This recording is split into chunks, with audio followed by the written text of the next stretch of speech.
Hello there, my name's Card. I'm a long-time progressive community organiser and activist, and today I just want to briefly talk about a reactionary dog whistle that's been around for a few years now, as well as what it really means, who's using it, and why. For those who might not know, in politics, a dog whistle is a word, a phrase, or a symbol which seems perfectly innocent and innocuous to most people, but which really communicates a more sinister hidden message to those in the know. Additionally, there'll also be a playlist of videos of mine linked at the top of the description, which goes into detail about all sorts of reactionary dog whistles and how to spot them. Today specifically, I wanted to talk about vintage pictures of the World's Fair, what they mean and how they've become a contemporary reactionary meme and signal, particularly in online spaces.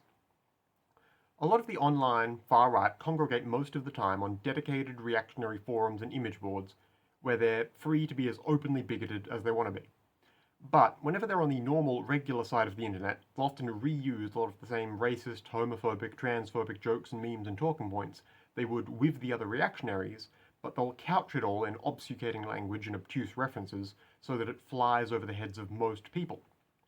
If you consider yourself a socially conscious progressive, you should try to familiarize yourself with a lot of the general references and talking points online reactionaries will bring up, so that you don't let them fly under your radar when they're trying to spread and signal their ideology and their beliefs to one another online.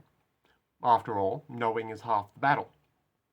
To this end, one of the ways alt-right types will attempt to signal their reactionary beliefs to one another without most normal people catching on is by posting old, usually black and white pictures of the World's Fair. A little bit of context. The World's Fair was a very large international convention of all the most cutting-edge art and technology and culture from all over the world that would essentially be exhibited all in one place in a host city somewhere for a month or two. And these were really popular in the 18th and 19th centuries. Now, because essentially the entire reactionary mindset is predicated on wanting to return to some imagined past, the far right fetishizes displays of opulence from before living memory. And because of this, something that's now a meme of sorts in online alt-right circles is posting pictures and really vintage photographs of old World's Fairs, where the implied assertion is that this is what they stole from us. See, because everyone in vintage photos of World's Fairs are in suits and there's a lot of wealth on display, the far right thinks that this is proof that the entire past was way better than the modern day, and that the Jews or people of colour or letting women vote or whatever has made Western society worse somehow. And they post pictures of old World's Fairs to prove this. Like a lot of stuff the online right-wing does, this is dumb, but this is a way they signal their beliefs to one another.